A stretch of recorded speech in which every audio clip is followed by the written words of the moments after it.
بسم اللہ الرحمن الرحیم۔ ملائکہ عرش کی نماز تراویح میں حاضری۔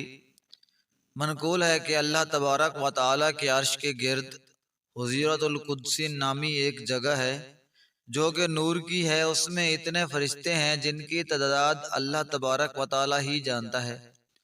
وہ اللہ تبارک و تعالیٰ کی عبادت کرتے ہیں اور ایک لمحہ بھی غافل نہیں ہوتے۔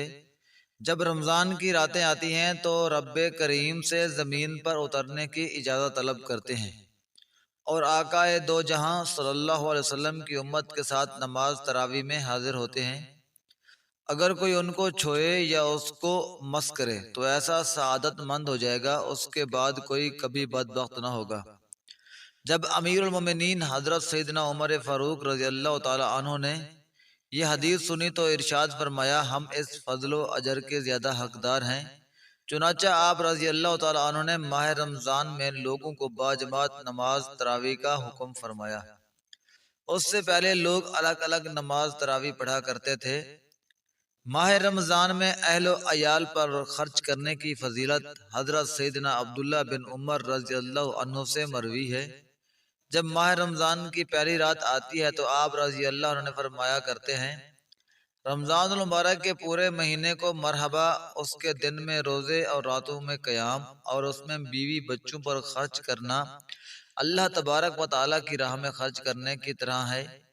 سید عالم صلی اللہ علیہ وسلم کی سخاوت حضرت سیدنا ابن عباس رضی اللہ عنہ سے مروی ہے، حسن اخلاق کے پیکر، نبیوں کے تاجور، محبوب رب اکبر عز و جل صلی اللہ علیہ وسلم بھلائی میں تمام لوگوں سے زیادہ سخی تھے، اور رمضان المبارک میں جب حضرت سیدنا جبریل علیہ السلام آپ صلی اللہ علیہ وسلم سے ملاقات کرتے تو اور زیادہ سخاوت فرمایا کرتے تھے، اور حضرت سیدنا جبریل علیہ السلام آپ صلی اللہ علیہ وسلم سے ماہ رمضان کی ہر رات ملاقات کیا کرتے تھے، یہاں تک کہ پورا مہینہ گزر جاتا۔ حضور نبی پاک صاحب لولاق صلی اللہ علیہ وسلم کے ساتھ قرآن پاک کا دور فرمایا۔ جب حضرت سیدنا جبریل علیہ السلام آپ صلی اللہ علیہ وسلم سے ملتے تو آپ صلی اللہ علیہ وسلم تیز چلنے والی ہوا سے بھی ادا بھلائی میں سخاوت فرماتے۔ مرنے کے بعد نیک اعمال مدد کرتے ہیں۔ منقول ہے کہ ایک شخص کو نزاع کے عالم میں شیاطین نے گھیر لیا تو ذکر الہی عز و جل نے اسے بچا لیا۔